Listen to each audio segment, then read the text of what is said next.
Hello students, जैसा कि हमने सेक्शन 2 में भारतीय प्रशासन के परिस्थिति जन परिवेश टॉपिक शुरू किया, उसमें हमने आपको भारतीय प्रशासन पर प्रभाव डालने वाले विभिन्न संवैधानिक घटक उससे संबंधित पक्ष पर विचार किया। सबसे पहला जो टॉपिक था कि भारतीय संविधान के उन प्रावधान और उन प्रावधानों का हमने चर्चा किया जो भारतीय प्रशासन के संरचना और प्रकृति पर प्रभाव डालते हैं। फिर हमने आपको बताया संसदीय लोकतंत्र ये भी भारत में संविधान से जुड़ा महत्वपूर्ण घटक है और भारतीय प्रशासन के संरचना और प्रकृति को व्यापक तौर पर प्रभावित करता है। फिर आप देखते हो केंद्र संघवाद। संघवाद भी भारतीय प्रशासन के संरचना और प्रकृति को व्यापक तौर पर प्रभावित करते हैं और इसी के कारण भारतीय प्रशासन में केंद्र और राज्य संबंध एक महत्वपूर्ण मुद्दा के रूप में उभरा है। आज मैं एक टॉपिक डिस्कस कर रहा हूँ, समाजवाद। ये भी भारतीय संविधान के कह सकते हो कि महत्वपूर्ण घटक में से है जो भारतीय प्रशासन के संरचना प्रकृति को व्यापक तौर पर प्रभावित करते हैं। जहाँ तक बिहार में पूछे गए क्वेश्चंस का प्रश्न है, इस टॉपिक पर ज्यादा क्वेश्चंस नहीं आए हैं। एक दफा मैंने आपको बताया था कि क्वेश्चन आया था कि डिस्कस करें कि भारतीय संविधान एक सामाजिक प्रलेख है। खैर वो इतना इम्पोर्टेंट नहीं था, लेकिन एक बार 45वां बीपीएससी में एक क्वेश्चन आया था कि क्या आप समझते हैं, क्या आप इस बात से सहमत है कि संविधान के प्रस्तावना में सम्मिलित शब्द समाजवादी अब उदारीकरण, निजीकरण और वैश्वीकरण के अनुप्रयोग के परिप्रेक्ष्य में अनुपयुक्त हो गया। ये क्वेश्चन बीपीएससी में आया था। तो जरा आज मैं उसी पर वर्कआउट कर रहा हूँ, क्योंकि बहुत दिनों से इस टॉपिक पर क्वेश्चन नहीं आया है, तो इसको जरा देख लेते हैं। क्वेश्चन आ भी सकता है, नहीं तो कंसेप्ट के पॉइंट ऑफ व्यू से बहुत अच्छा है और दूसरी बात आपको जनरल स्टडी में भी लिखने में मदद कर सकता है। तो हम लोग आज टॉपिक डिस्कस कर रहे हैं समाजवाद। क्लियर है? तो समाजवाद क्वेश्चन के परिप्रेक्ष्य हम लोग देखेंगे, लेकिन थोड़ा उसके पहले थोड़ा समाजवाद कहते किसको है, नंबर 1, और समाजवाद के क्या प्लस पॉइंट है, माइनस पॉइंट है भारत में समाजवाद का। देखिए पूरे टॉपिक को हम लोग इसी परिप्रेक्ष्य में डिस्कस करेंगे। समाजवाद क्या है, समाजवाद की विशेषता क्या है, समाजवाद के तथाकथित अगर कुछ लाभ है तो क्या हुए, कुछ हानि है तो क्या हुए, फिर भारत में क्या स्थिति है और वर्तमान दशा क्या है। क्लियर है? There is no confusion. मैंने एक टेबल बतलाया है यहाँ पे। जैसे टेबल में एक चीज बतलाने की कोशिश किया है, शासन और अर्थव्यवस्था दोनों को केंद्र बिंदु पर रखा है और उसके आधार पर हमने 2 चरम बिंदु पॉइंट आउट किए हैं। 2 एक्सट्रीम है, एक लेफ्ट एक राइट। जो लेफ्ट हुआ उसको वामपंथी विचारधारा कहते हैं, जो राइट हुआ उसको दक्षिणपंथी विचारधारा कहते हैं। जो लेफ्ट विचारधारा उसमें साम्यवाद है और जहाँ पर दक्षिणपंथी वहाँ पूंजीवाद है। समझ रहे हैं? जो वामपंथी जिसको आप कहते हो वो कहाँ जनरली देखने को मिलता है, वो जनरली आपको मिलता है द्वितीय विश्व के देश में। तो द्वितीय विश्व के देश कौन हुए? रूस हुआ, चीन हुआ, पोलैंड हुआ, या फिर उस तरह का ईस्ट जर्मनी पहले हुआ करता था, चेकोस्लोवाकिया हुआ, हंगरी हुआ वगैरह। जो पहले जो उधर जो हंगरी तो मेरे को नहीं पता, लेकिन और जो रोमानिया हुआ वगैरह वगैरह, तो वो सब किसमें आते हैं? फर्स्ट नॉर्थ कोरिया का भी ले सकते कुछ मायने में, तो ये सब द्वितीय विश्व के में आते हैं। और इधर जो हुआ ये प्रथम विश्व के देश में आते हैं। इनफैक्ट देखा जाए तो विश्व युद्ध के बाद विश्व 2 खेमा में बढ़ गया, प्रथम विश्व और द्वितीय विश्व। प्रथम विश्व का नेतृत्व अमेरिका कर रहा था और द्वितीय विश्व का नेतृत्व रूस कर रहा था। तो जो प्रथम विश्व के देश में वो जो देश है जो पूंजीवादी देश थे, खबर है, जो नाटो चाहे पश्चिमी यूरोपीय देश वगैरह जनरली आते थे, और द्वितीय विश्व के देश में रूस आए, पूर्वी यूरोपीय देश आए, या फिर वहां पर जहाँ वामपंथी विचारधारा था वो लोग आए। क्लियर है? इन दोनों वामपंथी विचारधारा जहाँ होता है, जहाँ कह सकते हो साम्यवाद होता है, वहां पर जो मतलब समता के आधार पर होता है। यहाँ समानता इसका हॉलमार्क है। यहाँ पूरा का पूरा आर्थिक व्यवस्था, अर्थव्यवस्था पर राज्य का नियंत्रण रहता है। उत्पादन, वितरण, उपभोग सब राज्य तय करती है। 100% स्टेट कंट्रोल इकोनॉमी होता है। क्लियर। और इसका हॉलमार्क क्या है? स्वतंत्रता, समानता। इसका हॉलमार्क क्या होगा? समानता होगा। क्लियर। इसके जस्ट दूसरे बिंदु पे देखा जाए, जिसको आप पूंजीवाद कहते हो, जिसको आप दक्षिणपंथी विचारधारा कहते हो, जिसमें आप अमेरिका या प्रथम विश्व के देश को सम्मिलित करते हो, इसमें क्या होता है, जितना बाजार जो होता है, अर्थव्यवस्था जो रहता है, वह राज्य के नियंत्रण में नहीं रहता है, बल्कि बाजार और निजी क्षेत्र के नियंत्रण में रहता है। तो उत्पादन, वितरण, उपभोग वगैरह कौन तय करती है? बाजार की शक्तियां तय करती है। और इसका हॉलमार्क क्या होता है? स्वतंत्रता होता है। तो एक तरफ है समानता, एक है स्वतंत्रता। लेफ्ट में चले जाइए तो समानता है, राइट में चले जाइए तो स्वतंत्रता है। क्लियर है? There is no confusion. इन दोनों के बीच में एक विचारधारा है जो झूल रहा है, उसको हम लोग समाजवाद कहते हैं। इन जनरली आप किसी से भी डिस्कस करेंगे या अपने भी पॉइंट आउट करेंगे तो समाजवाद और साम्यवाद एक ही जैसा लगता है, और ज्यादा इन दोनों के बीच समानता ही ज्यादा है और समानता कम है। लेकिन मैं आपको बतला दूं, समाजवाद का एक्सट्रीम फॉर्म ही साम्यवाद हुआ। मेरी बात समझ रहे हैं? ये राज्य नियंत्रण पर निश्चित रूप से बात करता है, और यह समाज को केंद्र बिंदु पर रखता है। यह कम्यून को ध्यान में रखकर विचार करता है, और ये किसको ध्यान रखता है? सोसाइटी को केंद्र बिंदु पर ध्यान रखता है। एक आम आदमी को केंद्र बिंदु पर ध्यान में रखे करता है, और यह समाज को ध्यान में रखे करता है। तो इस हिसाब से देखा जाए तो ये विचारधारा थोड़ा ज्यादा चरम होता है, ये थोड़ा सॉफ्ट हुआ, थोड़ा आप कह सकते हो नरम टाइप का होता है। तो समाजवाद वर्चुअली क्या हुआ? एक राजनीतिक विचारधारा हुआ। कहें कि एक तरह से राजनीतिक आंदोलन है, जो कैसे उत्पन्न हुआ है? इंडस्ट्रियल रेवोल्यूशन के बाद उत्पन्न हुआ है। जो इंडस्ट्रियल रेवोल्यूशन के बाद जो बड़े पैमाने पर जो आप देखें पूंजीवाद बढ़ा, हमारे समाज में हैव और हैव नॉट के बीच दूरी बढ़ा, मैं समझे तो उसके रिएक्शन के रूप में एक विचारधारा का उद्भव हुआ, जिसको हम लोग क्या कहते हैं? उसको हम लोग कहते हैं समाजवाद कहते हैं। मेरे को याद आता है कि जैसे भारत में भी देखा जाए तो दोनों, जैसे स्वतंत्रता संग्राम में आप देखते हो एक विचारधारा समानांतर चल रहा था, समाजवादी विचारधारा, वामपंथी विचारधारा भी चल रहा था। जैसे एम.एन. रॉय वगैरह को आप सोच सकते हो कि एम.एन. रॉय जो थे वह वामपंथी विचारधारा के थे, जबकि जैसे आचार्य नरेंद्र देव हुए, विनोबा भावे हुए, राम मनोहर लोहिया हुए, ये सब जो थे वो तो क्या थे? समाजवादी नेता थे। महात्मा गांधी और जवाहरलाल नेहरू को भी कुछ मायने में लोग क्या बोलते हैं? समाजवादी ही मान लेते हैं। लेकिन थोड़ा सा इनका भारत का समाजवाद इन जनरल जो समाजवाद है उससे अलग है। तो खैर पहले पहले जो सामान्य परिप्रेक्ष्य में जो समाजवाद है उस पर मैं डिस्कस करूं, फिर भारत में वो डिस्कस करता हूं। तो मैंने बताया समाजवाद का अंग्रेजी क्या होता है? सोशलिज्म होता है। यह सोशलिज्म जो हुआ वह सोशियस शब्द से बना, सोशियस, SOCIOUS।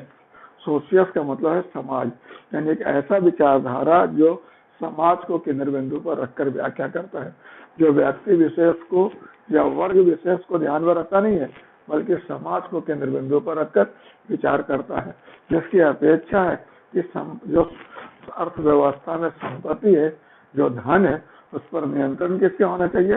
समाज का नियंत्रण होना चाहिए। क्लियर है? ना कि किसी वर्ग का होना चाहिए, ना किसी व्यक्ति का होना चाहिए। ये पूंजीवाद के खिलाफ है या समग्रवाद के खिलाफ है, और यह चाहता है कि लोग, मतलब जो पूंजी का जो या धन का जो आवंटन हो समाज में समान रूप से, न्यायोचित रूप से क्या हो? आवंटित हो। जैसे कि मैंने बताया एक राजनीतिक दर्शन है, एक राजनीतिक आंदोलन भी आप कह सकते हो समाजवाद को। यह एक विशिष्ट सामाजिक आर्थिक व्यवस्था भी है जो इन दोनों के बीच में कहीं लोकेट है, जो पूरी तरह साम्यवाद भी नहीं है और पूंजीवाद से तो खैर अलग है ही। किसके करीब है? साम्यवाद के करीब है। साम्यवाद जैसा थोड़ा कठोर नहीं है, बल्कि थोड़ा सा लोचशील हुआ। विभिन्न इसको कहा जाता समाजवाद को। तो एक दफा मैं कहीं पढ़ रहा था, देख रहा था कि इनकी परिभाषा, इसकी तुलना लोग गिरगिट जैसा करते हैं कि हमेशा समय और परिस्थिति के अनुसार क्या करते रहता है? रंग बदलते रहता है। जैसे मेरे पास एक है वीकर कोकर, एक परिभाषा दी है वीकर कोकर।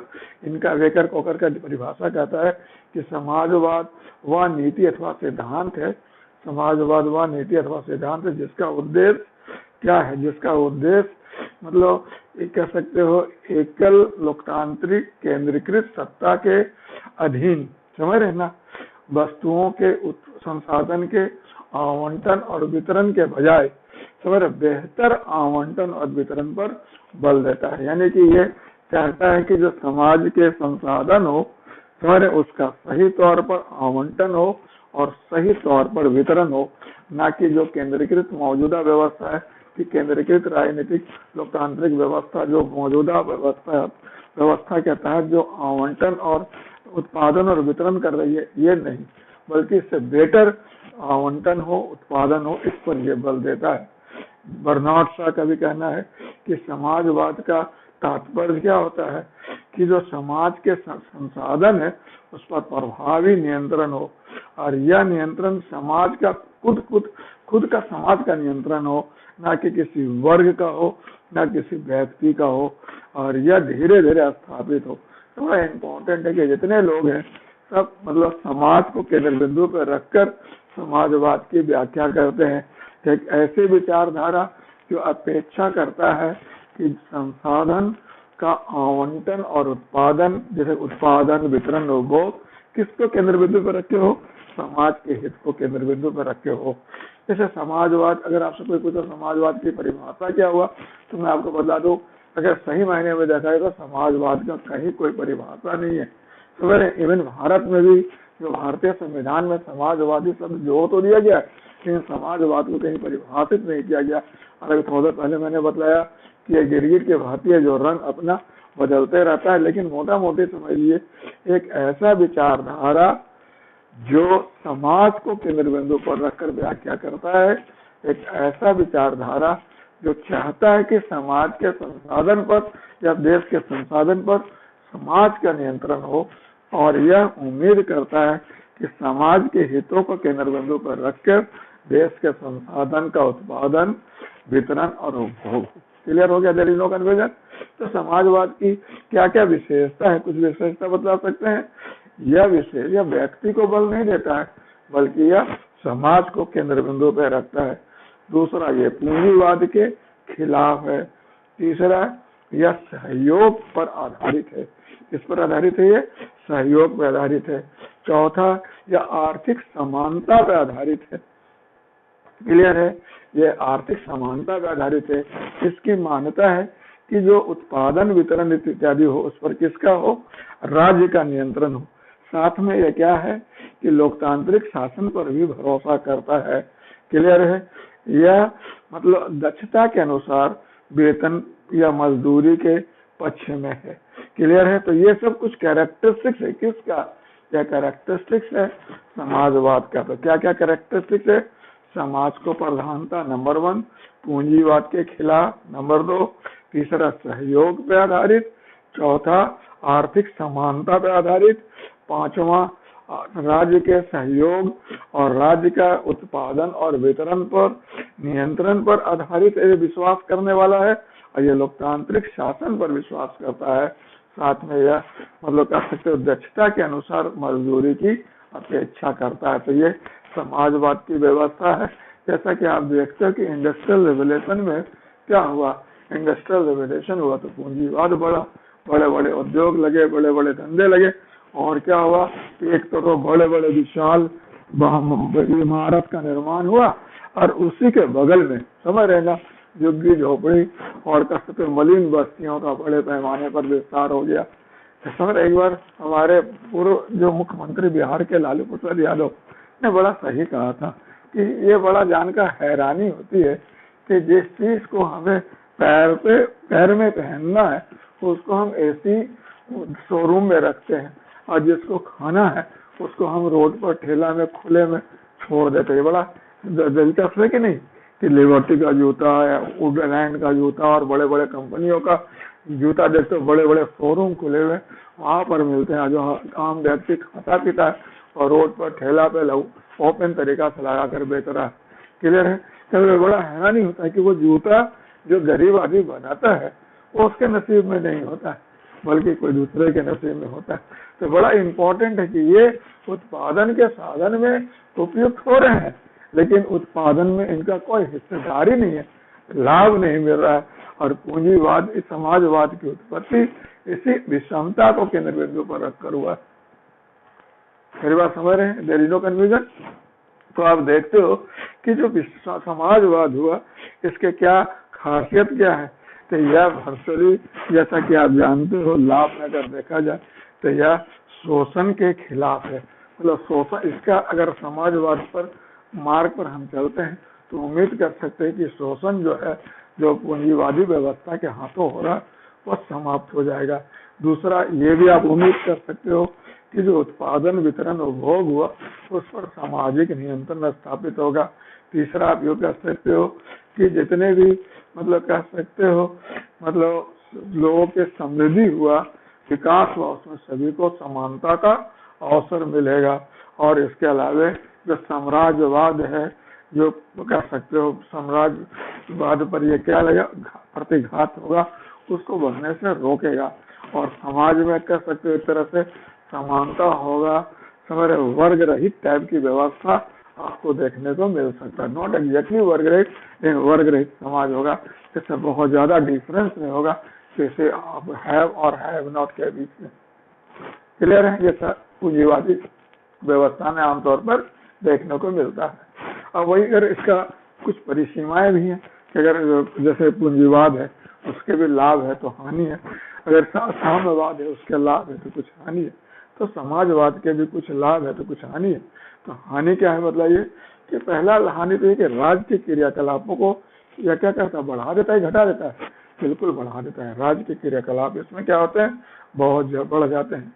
और उसके बाद क्या होता है कि इसमें जो मतलब जो वस्तुओं का उत्पादन जो होता है फिर राज्य के हिसाब से होने लगता है, नियमित होने लगता है, नियंत्रित होने लगता है, तो उस हिसाब से वह कम होने लगता है। जैसा बाजार में आमतौर पर होता है कि बाजार अपने हिसाब से काम करती है तो ज्यादा होता है, यहाँ पर थोड़ा सा रेप्टिज्म और जो कह सकते हो सरकार के व्यवस्था का प्रभाव आ जाता है। तीसरा बोलता है कि जो समानता की आप बात बोलते हो, समानता एग्जैक्ट आ भी नहीं सकता। जैसे 5 उंगलियां चाहे हम कुछ भी कर ले बराबर नहीं हो सकता है, कुछ न कुछ तो डिफरेंस रह जाएगा। फिर क्या कहता है कि ये लोकतंत्र के थोड़ा विपरीत है। हमारे थोड़ा सा लोकतंत्र क्या है, इसका अनास्था है। मतलब ये न सामाजिक व्यवस्था में न धार्मिक व्यवस्था में विश्वास करता है और इसका हिंसा में भी भरोसा है। तो ये सब कुछ महत्वपूर्ण परिसीमाएं। तो अगर आपसे कोई पूछे, सबसे पहले तो बोले समाजवाद के बारे में जरा ब्रीफ में 5 या 10 लाइन आप बोले, तो समाजवाद के बारे में 10 लाइन अगर मेरे को बोलना हो तो मैं बोलूंगा समाजवाद एक राजनीतिक विचारधारा है, कोई दिक्कत नहीं है। इसकी उत्पत्ति जो हुआ है पूंजीवाद और साम्यवाद के बीच एक मध्य मार्ग के रूप में हुआ है। हालांकि यह साम्यवाद का ही एक रूप माना जाता है, हल्का रूप माना जाता है। क्लियर है? यह जो नाम से स्पष्ट हो रहा है, यह विचारधारा समाज को केंद्र बिंदु पर रखकर व्याख्या करता है। इसका मानना है कि देश के संसाधन पर समाज का प्रभुत्व हो, नियंत्रण हो। इसकी उत्पत्ति औद्योगिक क्रांति के बाद उत्पन्न विसंगतियों के आलोक में हुआ है।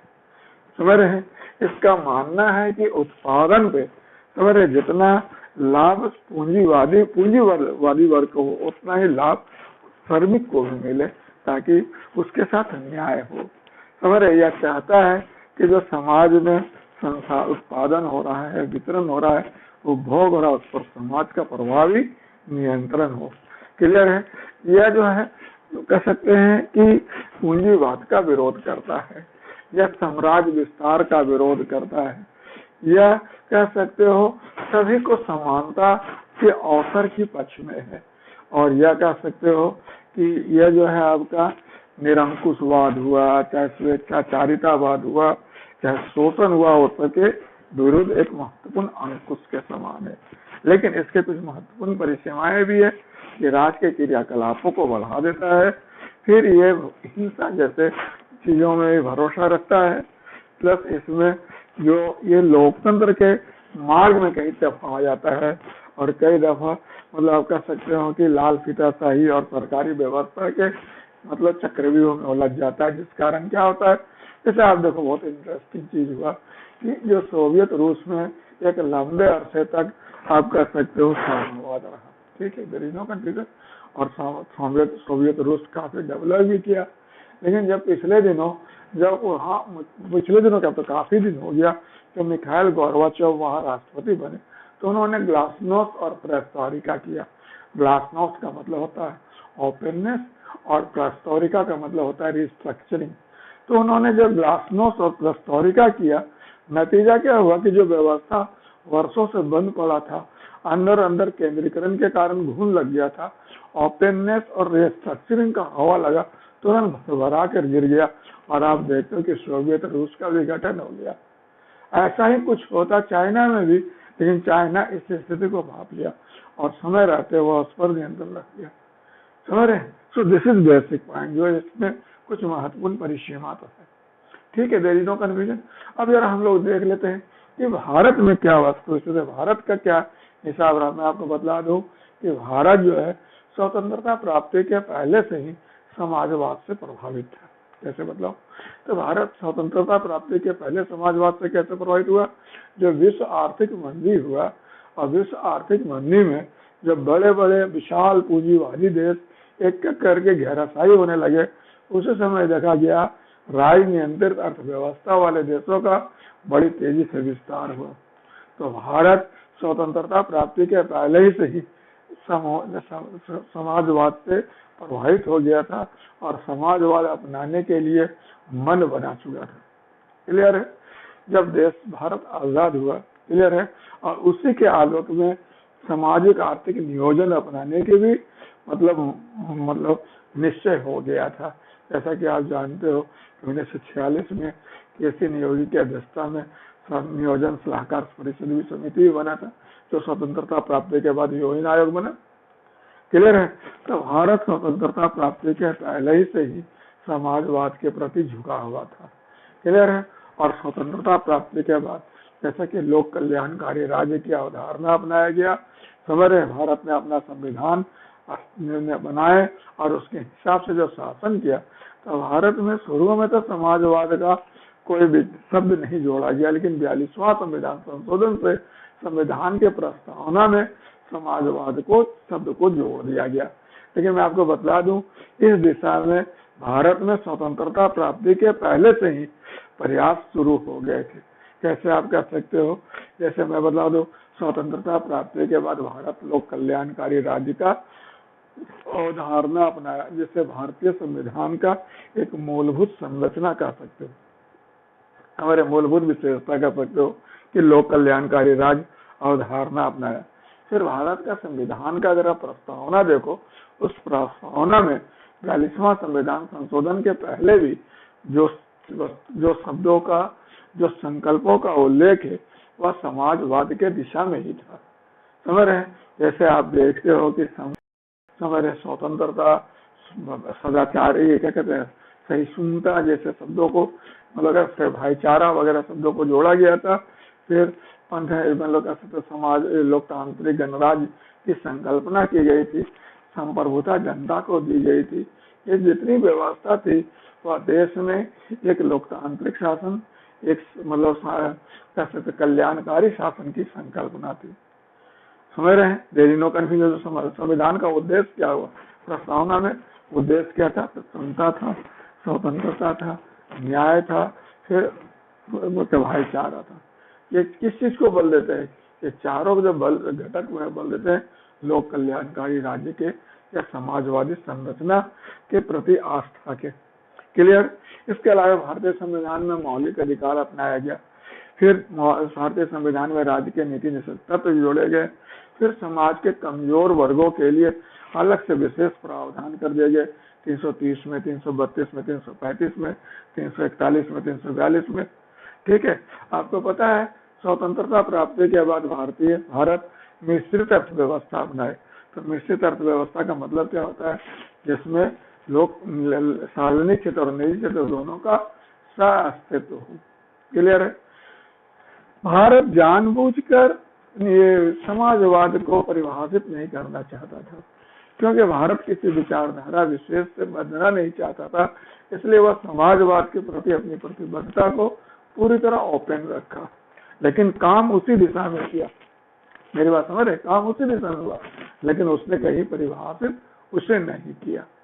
क्लियर है। फिर आप देखते हो कि जैसा कि भारत सामाजिक आर्थिक नियोजन की दिशा में आगे बढ़ा, खबर है, और 1950 में योजना आयोग की स्थापना की, और फिर प्रथम पंचवर्षीय योजना के से भारत में एक नए युग का शुरुआत हुआ। फिर आप देखते हो भारत का द्वितीय पंचवर्षीय योजना देखो, जो उद्योग पे आधारित था, और उसी के आलोक में जो 1956 औद्योगिक नीति जो जवाहरलाल नेहरू द्वारा दिया गया था, उसे कह सकते हो नेहरूवादी दर्शन का वो झलक था, नेहरू के समाजवादी चिंतन का वो रूपरेखा था। बड़े विशाल उद्योगों की स्थापना करना। क्लियर है। भारत में लोक उपक्रमों की जो स्थापना की गई थी, उसके पीछे बहुत महत्वपूर्ण उद्देश्य थे, और उसमें एक उद्देश्य समाजवादी संरचना की स्थापना भी था। क्लियर है। उसके बाद आप देखते हो कि जो आबादी सम्मेलन हुआ, उस सम्मेलन में भी समाजवाद के प्रति अपने संकल्प को बल दिया गया।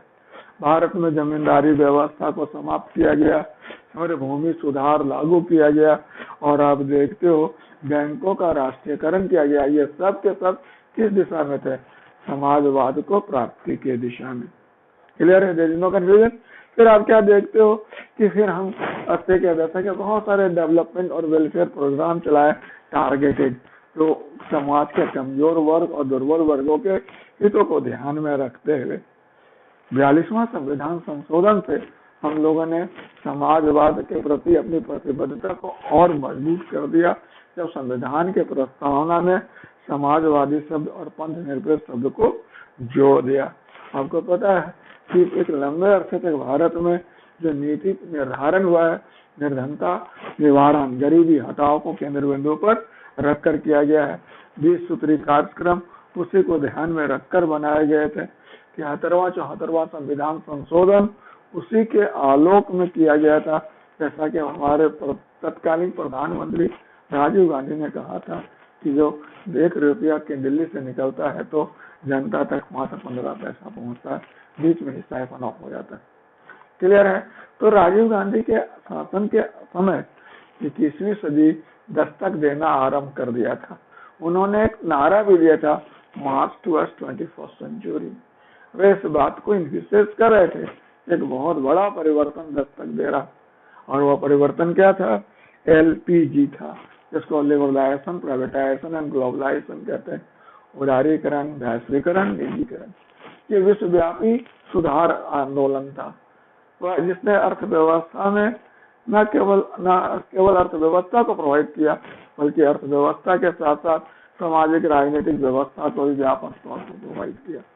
सर, LPG के आगमन से सरकार के जो स्ट्रैटेजी है, सरकार के जो पॉलिसी फॉर्मुलेशन प्रोसेस है, वो व्यापक तौर पर बदल गए। क्लियर। और उसी को केंद्र बिंदु पर रखकर जो मैं आपके साथ एक क्वेश्चन डिस्कस कर रहा था, 45वां BPSC में आया है कि क्या LPG के परिप्रेक्ष्य में भारत के प्रस्तावना, संविधान के प्रस्तावना में समाजवादी शब्द अप्रासंगिक हो गया? उसी को केंद्र बिंदु पर रखकर क्वेश्चन पूछा गया। तो मैं आपको बताया, स्वतंत्रता प्राप्ति के बाद लगातार भारत के व्यवस्था में समाजवाद के दिशा में क्या क्या प्रयास हुए। मैं तो आपको एक रूपरेखा हल्का फुल्का बताया, अगर आप डिटेल में वर्कआउट करोगे तो बहुत सारे ऐसे चीज मिलेंगे जो भारत में समाजवादी व्यवस्था को ताकत प्रदान करते हैं कि हम इस दिशा में कैसे आगे बढ़े। क्लियर है। तो 90 के दशक के बाद या 90 के दशक में जो उदारीकरण, वैश्वीकरण, निजीकरण का दौर शुरू हुआ, क्लियर है, उस परिप्रेक्ष्य में ये क्वेश्चन पूछा गया है कि क्या जो संविधान के प्रस्तावना में समाजवादी शब्द है वह आज प्रासंगिक है या अप्रासंगिक है। देखिए, इसके बारे में कोई भी वस्तुनिष्ठ उत्तर नहीं दे सकते। समझ रहे? जहाँ तक भारत में समाजवादी जो शब्द है, जो प्रस्तावना में उल्लिखित है, वह संविधान के बेसिक स्ट्रक्चर में तो नहीं है, लेकिन लोक कल्याणकारी राज्य का जो संकल्पना है वह बेसिक स्ट्रक्चर में है। और आपको मैं शुरू से बतला रहा हूँ कि भारत में समाजवाद का कहीं कोई परिभाषा नहीं दिया गया है। श्रीमती इंदिरा गांधी ने भी भारतीय समाजवाद के बारे में उन्होंने कहा था एक दफा कि हमारा समाजवाद साम्यवाद से भिन्न है। हम समाज लोकतांत्रिक तर्ज पर सामाजिक न्याय की संकल्पना रखते हैं, हम सामाजिक मतलब लोकतांत्रिक तर्ज पर समाज न्याय का जो स्थापना करना, उसी को समाजवाद के रूप में समझते हैं। क्लियर है? There is no confusion. तो इस प्रकार आप देखते हैं कि भारत में समाजवाद के प्रति भारत सरकार शुरू से बहुत ही खुला है, बहुत ही लोचशील रहा है और बहुत ही मतलब फ्लेक्सिबल अप्रोच रखा है। इसको किसी विचारधारा विशेष से जोड़कर अपने आप को अस्थायी रूप से मतलब बांधना नहीं चाहता, बल्कि इसको खुले रखना चाहता। क्लियर है? तो इस परिप्रेक्ष्य में एलपीजी में क्या, एलपीजी यानी कि वैश्वीकरण, उदारीकरण, निजीकरण के कारण क्या हम लोगों ने समाजवाद छोड़ दिया? ये मैंने बताया कि बहुत वस्तुनिष्ठ प्रश्न नहीं है, बल्कि विषयपरक प्रश्न है। उसमें तत्कालिक कुछ सरकार के प्रयास, जो न्यू इंडस्ट्रियल पॉलिसी आए, फिर और भी सरकार ने कुछ बजट वगैरह के प्रावधान के कल्याणकारी व्यय वगैरह पर थोड़ा सा रिव्यू करने का जो निर्णय लिया, तो उससे लोगों को लगने लगा कि हम लोग समाजवादी व्यवस्था से हट रहे हैं, यू टर्न ले रहे हैं, ऐसा लगने लगा। लेकिन जहां तक मतलब भारत में लोक कल्याणकारी राज्य जो समाजवाद है, उसका संविधान के प्रस्तावना में जो उल्लिखित स्वरूप हुआ, प्रकट रूप हुआ, उससे भटकने का कोई सवाल ही नहीं उठता है। हमने तो समाजवाद के तरीका थोड़ा बहुत बदला, उसके उपकरण बदला, समाजवाद के प्रति अपनी प्रतिबद्धता को कहीं कम नहीं किया। अब स्वतंत्रता प्राप्ति के बाद से आज तक कोई भी सरकार आई हो, चाहे वो राजनीतिक पृष्ठभूमि उसका जो भी हो, उसको कैसे इग्नोर कर सकता है? अगर तो उस हिसाब से आज भी, जैसे आज देख लो, आज अभी वर्तमान में नरेंद्र मोदी जी के शासन नेतृत्व में अभी एनडीए सरकार है, तो क्या एनडीए सरकार में जो समाजवादी शब्द भारतीय संविधान के प्रस्तावना में उल्लिखित है, वह प्रासंगिक अप्रासंगिक हो गया, महत्व खो दिया है, आवेग खो दिया है? ऐसा कहना युक्ति संगत नहीं होगा। पिछले दिनों तो आपने देखा कि भारतीय सरकार, भारतीय संविधान मतलब भारत सरकार ने ऐसे बहुत सारे योजना और कार्यक्रम स्टार्ट किए जो समाजवाद को और ताकत प्रदान करते। जैसे आप कह सकते हो कि डायरेक्ट बेनिफिट स्कीम या direct benefit transfer scheme, sir Ujjwala योजना, जनधन योजना, समझ रहे हैं? फिर आप जो एलपीजी वगैरह में जो सब्सिडी वगैरह दिया जा रहा है, उसको मतलब स्वैच्छिक रूप से छोड़ने का घोषणा करने की योजना, मनरेगा जो बहुत बड़ा स्कीम है। क्लियर है? फिर आप देखते हो कौशल विकास योजना, समझ रहे हैं? कन्या सुरक्षा योजना, इसे सुकन्या योजना, बहुत सारे योजना, आयुष्मान भारत योजना, समझ रहे हैं? उसके बाद कारपोरेट सोशल रिस्पॉन्सिबिलिटी।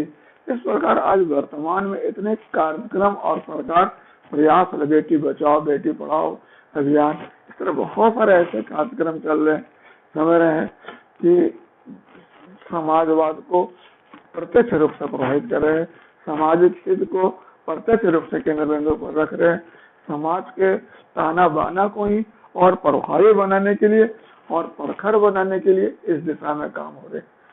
तो उस हिसाब से आप कह सकते हो कि समाजवाद के प्रति हमारी प्रतिबद्धता में कोई डायल्यूशन नहीं हुआ है।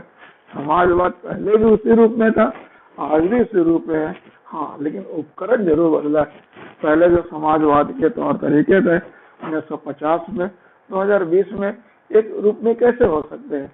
उस समय की परिस्थितियां कुछ और थी, आज परिस्थितियां कुछ और है। तो उस परिप्रेक्ष्य में आप उन प्रतिमानों को, उन तौर तरीकों को 1 to 1 लागू नहीं कर सकते। तो मैंने यहाँ पॉइंट आउट किया कि भारतीय समाजवाद की यात्रा हम यहाँ पर नेहरू से मोदी की तरफ अगर देखें तो फिर क्या क्या खासियत देख सकते हैं कि नेहरू के काल में समाजवाद के क्या एट्रीब्यूट्स थे, और फिर अभी मोदी के काल में समाजवाद के क्या एट्रीब्यूट्स हैं। तो मैं 5 एट्रीब्यूट्स कि बहुत ज्यादा इस पर वर्कआउट करना बहुत डिफिकल्ट है, बहुत सब्जेक्टिव चीज है, ये डिबेट का विषय है। क्लियर है? तो जैसे आप यहाँ पर कह सकते हो कि जो नेहरू के समय जब भारत जो समाजवाद के दिशा में भारत चला था, भारत तो लंबे अरसे तक उपनिवेशवाद के अधीन रहकर स्वतंत्र हुआ था और उपनिवेशवाद के दौरान इसके पूरे ढांचा को खत्म कर दिया गया था। तो भारत के पास समय रहना तीव्र सामाजिक आर्थिक विकास करना, आधारभूत संरचना का निर्माण करना, राष्ट्र निर्माण करना, ये सब बुनियादी आवश्यकता थे।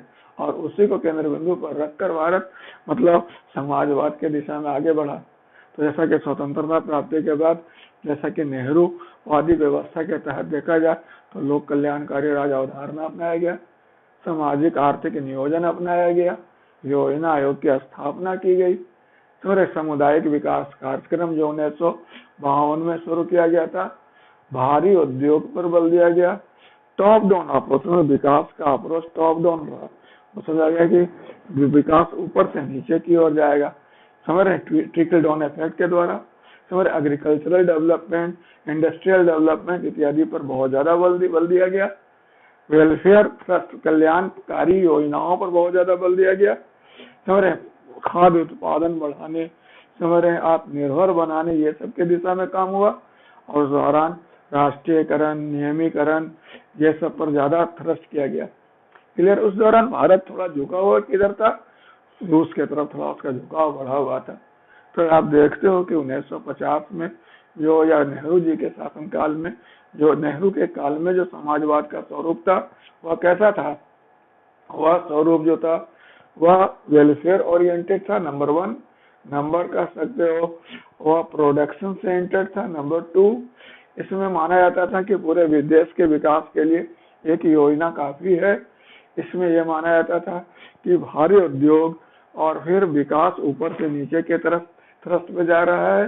समझ, इसमें बैंकों का राष्ट्रीयकरण किया गया, समझ, सार्वजनिक उत्पादन वितरण इत्यादि पर नियमन रखा गया, समझ रहे। और फिर जो आप देखते हो कि इसमें मेन जो है सामाजिक आर्थिक नियोजन को क्या बनाया गया, विकास का माध्यम बनाया गया। क्लियर है। अब यहाँ मोदी जी के शासन काल में देखो कि वो व्यवस्था तो वेलफेयर स्टेट पहले भी इम्पोर्टेंट था, आज भी बहुत इम्पोर्टेंट है, लेकिन अब थोड़ा योजना आयोग नहीं रहा। अब योजना आयोग नहीं, उसके जगह पर कौन आ गया, नीति आयोग हो गया। इसलिए सामाजिक आर्थिक नियोजन जो पहले टॉप डाउन अप्रोच ऊपर से नीचे तरफ जा रहा था, अब तो है ही नहीं यार। अगर है भी तो वह बॉटम अप है, बॉटम अप मतलब नीचे से ऊपर की तरफ जा रहा है। आपको मैंने बताया कि नेहरू के शासनकाल में इंडस्ट्रियल डेवलपमेंट, एग्रीकल्चरल डेवलपमेंट इत्यादि पर ज्यादा वर्क दिया जा रहा था। वर्तमान में जो है आप देखते हो सस्टेनेबल डेवलपमेंट, इंक्लूसिव ग्रोथ इत्यादि पर ज्यादा बल दिया जा रहा है। उस समय विकास कल्याण पर ज्यादा बल दिया जा रहा था, आज सशक्तिकरण पर ज्यादा बल दिया जा रहा है। क्लियर है। उस समय जो विकास का जो प्रतिमान था वह किधर झुका हुआ था, रूस के तरफ झुका हुआ था, और आज तो थोड़ा खुला हुआ है और वह मतलब एक अपना प्रतिमान या अपने तरीके और तरीका ढूंढने के परिक्रम में लगा हुआ है। क्लियर है। इसके अलावा और आप क्या देखते हो, पहले वाले में मतलब उत्पादन पर ज्यादा वर्क था, थ्रस्ट था, और आज जो है वितरण पर थोड़ा ज्यादा थ्रस्ट किया जा रहा है कि समाज के सबसे नीचे वर्ग पर जो लोग खड़े उसको भी विकास का लाभ देखने को मिले। क्लियर है। जैसे पिछले दिनों आपने देखा होगा कि भारत में जो कोरोना वायरस हुआ और उसके कारण जो लॉकडाउन किया गया, और फिर जो बड़े पैमाने पर जो शहर से जो लोग महानगरों से जो गांवों के तरफ अपने अपने गृह राज्य के तरफ जो अपना जन सैलाब देखा, उस देखकर तो पूरा का पूरा जितने सामाजिक आर्थिक दर्शन सब कमजोर पड़ गए, ढीले पड़ गए। समझ में नहीं आ रहा था कि जो हम विकास की दावा करते हैं, जो विकास के प्रति प्रतिबद्धता की बात करते हैं, जो इतने लंबे चौड़े हम विकास के आंकड़ा देकर अपनी विकास सिद्ध करना चाहते हैं, वो है कहाँ। ये बड़ा इंपॉर्टेंट चीज है कि ये अभी भी समाजवाद की दिशा को दर्शाता है कि समाजवाद की दिशा में हम जरूर आगे बढ़े, लेकिन अभी पूरी तरह समाजवाद नहीं हुआ। अभी भी मतलब एक बहुत बड़ा वर्ग ऐसा है जिसके पास संसाधन का समुचित आवंटन नहीं किया गया, वह अपने आप को 2 दिन 4 दिन भी अफोर्ड नहीं कर सकते हैं, मतलब अगर राज्य व्यवस्था या फिर बाजार का सहयोग ना मिले तो ये बहुत चिंतनीय बात है। तो अभी वर्कआउट ये करना जरूरी है कि समाजवाद के प्रति जो हमने संकल्प ले रखा है, समाजवाद की जो हमारी प्रतिबद्धता है, उस लॉकडाउन में उत्पन्न विसंगतियों को देखते हुए और भी बलवती होता है और भी मजबूत होता है, और ये अपेक्षा करता है कि हम और भी इस दिशा में काम करें ताकि जो देश के संसाधन है उस पर क्या हो, सही तौर पर आवंटन हो। जैसे अभी पिछले दिनों किसानों का आय को डबल करने का प्रयास किया जा रहा है, या फिर आप कह सक रहे हो कि मिनिमम बेसिक इनकम वाली बात चल रही है कि कम से कम इतने, जैसे बहुत अटल पेंशन योजना और फिर किसानों को, बिजनेसमैन को पेंशन वगैरह का स्कीम, ताकि इतना पैसा उसको मिल जाना चाहिए, इंश्योरेंस स्कीम वगैरह दिया गया है ताकि वह अपने आप को सुरक्षित महसूस कर सके। क्लियर है? तो कहने का तात्पर्य निष्कर्ष के रूप में क्या कर सकते हो आप? ये कह सकते हो कि भारत में भारतीय संविधान के प्रस्तावना में उल्लिखित जो शब्द हुआ, समाजवादी शब्द हुआ, आज भी भारतीय प्रशासन, नीति निर्माता, नीति निर्माण प्रक्रिया सबके लिए केंद्र बिंदु है। और विगत दिनों जो घटनाक्रम हुआ उसमें समाजवाद के प्रति प्रतिबद्धता और महत्वपूर्ण प्रतीत हुआ है, और इस दिशा में और प्रभावी रूप से प्रयास किए जाने की आवश्यकता स्पष्ट हुई है। चलो ठीक है, तो इस पर आप क्वेश्चन लिख कर मेरे को पोस्ट करना। अगर किसी तरह कोई दिक्कत होगा तो मेरे को बतलाना, ठीक है? अच्छा क्वेश्चन है, इस पर आप जितना करंट लिख सकते हो, अपडेट लिख सकते हो, जितना बेहतर अभिव्यक्ति दे सकते हो उतना अच्छा होगा। आपका नॉलेज जितना ज्यादा होगा उतना बेहतर इसमें मार्क्स आने का चांस है। मैंने तो एक आउटलाइन दिया, फिर अपने लेवल पर भी इस पर आप वर्कआउट करो। Okay, thanks, all the best.